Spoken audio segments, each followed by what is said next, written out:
বিয়ের সময় লোক দাঁড়িয়েছে, লোকগুলো দিয়ে তো ডাঙিয়ে এসেছে। এখন তোমার ওই অঞ্চলের সামনে লোক আছে তো?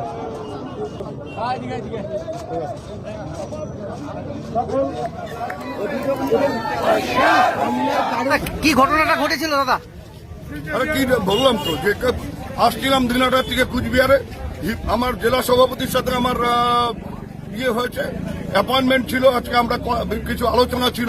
আমি কুচবিহার পার্টি অফিসে আসছিলাম, বিনা কারণে বিনা প্ররোচনায় ওর একটা কয়েকশো লোকের একটা ইয়ে র্যালি, সেখান থেকে আমরা পরিষ্কার রাস্তা, আমাদের কোতোয়ালি থানার আইসি তিনি আমাদের গাড়ি বের করে দিয়েছিলেন, পেছন থেকে ইশারা করে আমাদের গাড়ি আক্রমণ করা হলো, আমার অ্যাটেন্ডেন্টকে মারধর করা হলো, গাড়ি চোখের সামনে দেখছেন যে গাড়ি ভাঙচুর করা হয়েছে।